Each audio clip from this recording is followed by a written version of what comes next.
The gentle morning sunlight streams through the window, softly illuminating my face.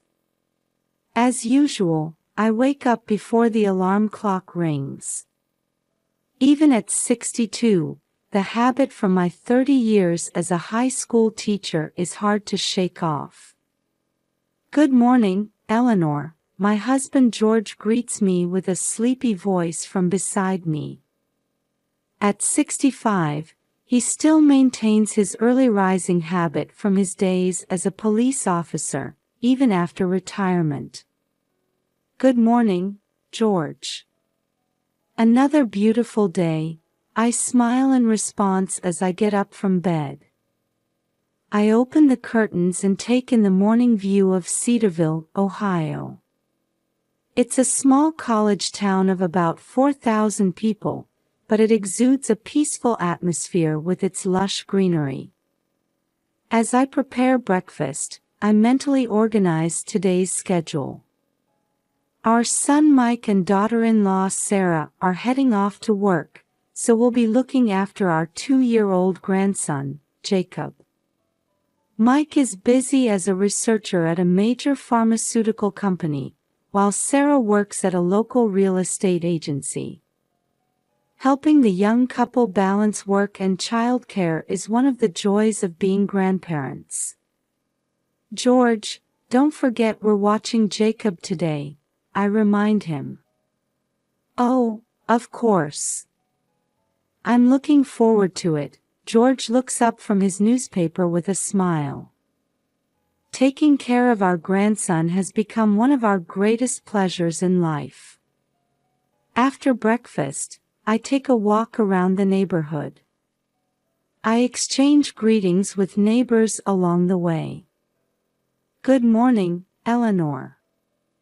Early as always, I see Mrs. Johnson calls out while tending to her garden. "Good morning, Linda." "Your garden looks lovely," I reply.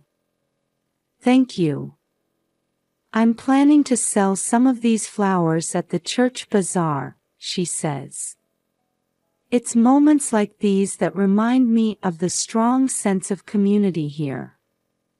We've lived in Cedarville for over 40 years, and this warm community has become our cherished home. When I return home, I receive a call from Sarah. "Good morning, Mom. We'll be dropping off Jacob soon," she says. "Of course, Sarah. Don't worry about a thing," I assure her. As I hang up, I feel a slight twinge of mixed emotions. My relationship with Sarah isn't bad, but sometimes I sense differences in our values. We occasionally disagree on small things like child-rearing methods or household role division. However, for the sake of family harmony, I always try my best to be understanding. Just before noon, Mike brings Jacob over. "Mom, thanks again for today. We'll pick him up in the evening," he says. "All right, Mike. Take care," I reply. As I embrace Jacob, I feel warmth spread through my heart at my young grandson's innocent smile. "Grandma." Jacob laughs gleefully, throwing his arms around my neck. In the afternoon, while playing with Jacob in the garden, some neighborhood children join us. The sound of children's laughter fills the air, creating a peaceful atmosphere. "Eleanor, how about some tea?" George calls from the porch. "Thank you, George," I reply gratefully. We sit on the porch, watching our grandson and the neighborhood children play, enjoying a tranquil moment together. Our retirement life is filled with these small moments of happiness. In the evening, when Mike comes to pick up Jacob, he looks a bit tired. "What's wrong, Mike? Is something bothering you?" I ask, concerned. "Oh, it's nothing, Mom. Just busy at work." He trails off. I'm a bit worried about my son's demeanor, but I decide not to press further. The young couple must have their own concerns. As I lie in bed that night, I reflect on the day. Even in our peaceful daily life, I sense small worries and changes affecting each family member. I wonder what tomorrow will bring as I quietly close my eyes. After finishing my morning routine, I was waiting in the living room for Jacob to arrive. Mike's tired appearance yesterday was still on my mind, and I thought I'd try to have a more detailed conversation with him today. Outside the window, the soft early summer sunlight gently illuminated the streets of Cedarville. Suddenly, the doorbell rang. Looking at the clock, I realized it was too early for Mike to arrive. I wonder who that could be, I thought as I headed towards the door. When I opened the door, 2 police officers were standing there. One was a man in his 50s, and the other was a younger woman in her 30s. They were both in uniform, but something felt off. "Good morning, Mrs. Thompson. We're here to discuss a matter with you," the older officer said. "Yes, what can I help you with?" I asked, feeling a bit tense. "Can we talk inside?" the young female officer asked. There was a hint of urgency in her voice that I found unsettling. I led them into the living room.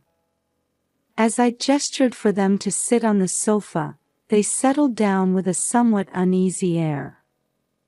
"We're here on a rather delicate matter," the older officer began. His expression was grave. "What's happened?" I asked, feeling anxious. "An arrest warrant has been issued for your grandson, Jacob Thompson." The moment I heard those words, my mind went blank. "What? What did you say?" My voice rose involuntarily. Surely there must be some mistake. "Jacob is only 2 years old," I said, desperately trying to make sense of the situation. The older officer cleared his throat and said, "We understand that this is an unusual situation. However, we have our orders." Confusion and questions were swirling in my mind. An arrest warrant for a 2-year-old child. How could that be possible? Even when George was in the police force, I'd never heard of anything like this. What exactly is he being charged with? I asked, trying to maintain my composure. The young female officer answered, "We can't disclose the details, but we have information suggesting involvement in a serious economic crime." Hearing those words, I became even more bewildered. A 2-year-old child involved in an economic crime. It made absolutely no sense. This must be a mistake. Jacob is truly just a 2-year-old child. He can't even count money by himself, let alone commit an economic crime, I explained desperately. The 2 officers exchanged glances. I sensed something akin to nervousness in their demeanor. "Mrs. Thompson, we understand the unusual nature of this situation. However, we have orders from above." The older officer began, but the younger one interjected. "Actually, there is a way to resolve this situation," she said. I listened intently. "If you pay bail, we won't need to take Jacob into custody," the young officer explained. "Bail? How much?" I asked, trying to maintain my composure despite my agitation. $100,000. I gasped when I heard the amount. $100,000. Such a large sum, I couldn't possibly. We can arrange for installments. $30,000 now, and the rest can be paid later, the older officer quickly added. The feeling that something was very wrong grew stronger within me. Police procedures couldn't possibly be this simple. And the behavior of these two officers was strange. Could I have some time to think about this? I'd like to consult with my husband, I said, trying to buy some time. The two officers visibly tensed. But this is an urgent matter. I understand. But we're talking about a large sum of money. I need a little time, I said firmly. The officers reluctantly stood up. All right, we'll return in 2 hours. Please make your decision by then. As I saw them off, various questions were swirling in my mind. Was this really an official procedure? Why would there be an arrest warrant for a 2-year-old child? And were these two really police officers? After closing the door, I took a deep breath. I needed to think calmly. First, I should call George. He would know about police procedures. And I needed to contact Mike and Sarah too. As I reached for the phone, I felt a sense of unease along with a premonition that something big was about to happen. I let out a deep sigh as I hung up the phone. My conversation with George had made the abnormality of this situation even clearer. Eleanor, listen carefully. George's voice had maintained its usual calm. First of all, it's almost impossible for an arrest warrant to be issued for a 2-year-old child. Also, the police would never directly demand bail money. This is most likely a scam. Recalling George's words, I started jotting down notes. I listed the suspicious points about the two individuals posing as police officers, the slight oddity in their uniforms, their nervous behavior, their demand for immediate bail payment. As I wrote each point down, it became increasingly clear how many suspicious elements there were. Looking out the window, I saw Mrs. Johnson working in her garden. She might have noticed something. I went out to the garden and called out to her over the fence. Linda, do you have a moment? What is it, Eleanor? Is something worrying you? Mrs. Johnson approached, taking off her soil-covered gloves. I briefly explained the situation.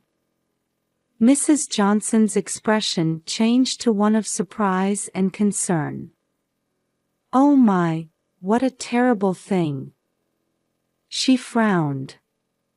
Come to think of it, I did see an unfamiliar car parked earlier. It looked like a police car, but something seemed off about it. My heart raced at this information. What kind of car was it? Mrs. Johnson provided me with details. The make, color, even part of the license plate number. I hurriedly wrote it all down. Thank you, Linda. This is very helpful. Back in the house, I tried calling Mike. But there was no answer. I left several messages on his voicemail, but received no response. Anxiety spread through my chest. Next, I tried calling Sarah, and she answered immediately. What is it, Mom? There was an odd uneasiness in Sarah's voice.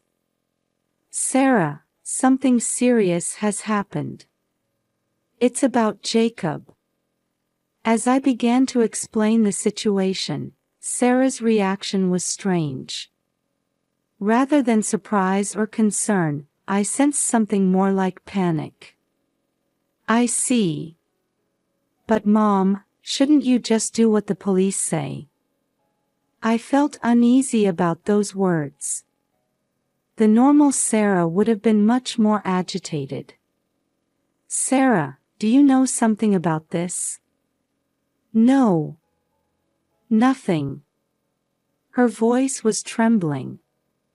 Sorry, Mom. I'm at work right now. I'll call you back later. The call ended.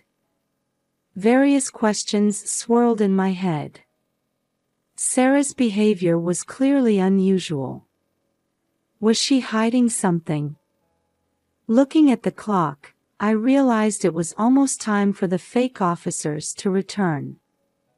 I hurriedly began my preparations.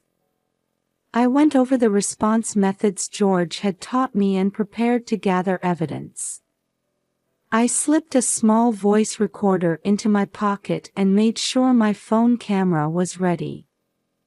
The doorbell rang. I took a deep breath and headed for the door. In my mind, I organized all the information I had gathered.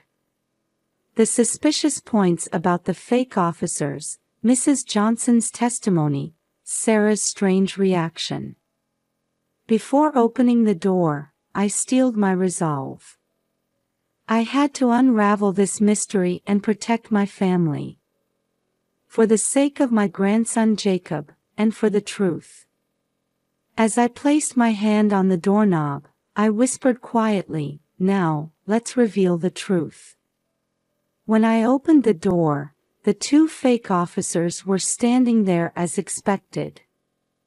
"Mrs. Thompson, have you made your decision?" the older man asked, unable to hide his impatience. Maintaining a facade of calm, I replied, "Yes, I've thought it over. But could you please show me the official warrant?" The two visibly flustered, exchanging glances. "Well, that's..." The younger woman stammered. "And I'd like to see your police badges as well," I said firmly. "We apologize, but we didn't bring them today." "I see. In that case, let me call the station to confirm," I said, reaching for my smartphone. The two panicked. No, that won't be necessary," the older man hurriedly tried to stop me. We'll be leaving now." With that, they hastily departed. I watched their retreating figures with a cold gaze. As I closed the door, I felt my heart racing. This gave me near certainty. But I still didn't have the full picture. That night, I received a call from Mike. "Mom, what's going on? I had a bunch of missed calls from you." I explained the situation. Mike's voice trembled with surprise and anger. "What in the world?" "I'm coming home right away, Mom." After hanging up, I was pondering if I had overlooked anything. That's when I noticed Sarah's smartphone on the living room table. She must have forgotten it in her haste to leave earlier. I hesitated. It's not right to invade someone's privacy. But now, our family's safety was at stake. Taking a deep breath, I picked up the smartphone.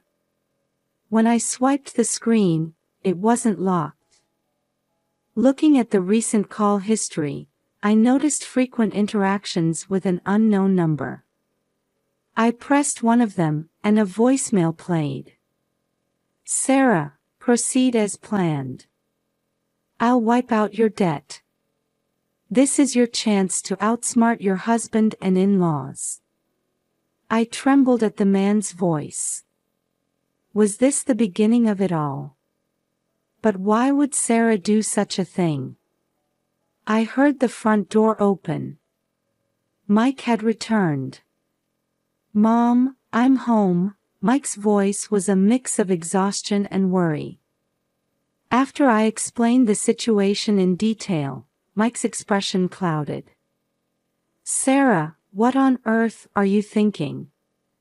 Just then, the doorbell rang. When we opened it, Mr. Wilson from across the street was standing there. "Eleanor, I'm sorry for coming at this hour. But I think you should see this." What he handed over was footage from a security camera. It showed the fake officers in a secret meeting with Sarah. I thought this looked strange, so I checked it out. Don't you think this is odd? We were speechless. The evidence was clear. At that moment, the front door opened, and Sarah walked in. Her expression froze. "Sarah, can you explain this?" Mike's voice was low, controlled. Sarah collapsed to the floor. "I'm sorry. I'll tell you everything." Her confession began. She revealed her gambling addiction and the massive debt she had accumulated. She spoke of her struggling marriage and her jealousy over Mike's dependence on his parents. Finally, she admitted to being coerced into this scheme by debt collectors who were threatening her. "But I didn't really want to do it. Deceiving my family." Sarah's voice trembled. Mike let out a deep sigh. "Why didn't you talk to me? We could have solved this together." I watched the two of them with mixed emotions. Anger and sadness, but also a bit of relief. At least now, the truth was out in the open.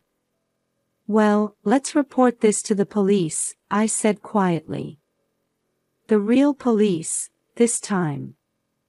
With those words, the atmosphere in the room seemed to lighten a bit. A long night was coming to an end. Difficult times lay ahead, no doubt. But now that we knew the truth, we could surely overcome this trial as a family. Looking out the window, I could see the first light of dawn peeking through. It was the start of a new day. And the beginning of a new chapter for our family. As the morning sun began to softly illuminate the room, we heard the sound of police sirens approaching. The real police had arrived. We went out to the front door to greet them. "Thompson family, we apologize for the delay," Detective Johnson, a veteran officer, addressed us. "Please tell us the details of what happened." We took turns explaining the events of the past few days. Sarah's confession, Mr. Wilson's security camera footage, and the actions of the fake police officers. Detective Johnson listened intently with a serious expression. "I see, I understand the situation now," the detective nodded. "Actually, we've been seeing an increase in these types of scams recently.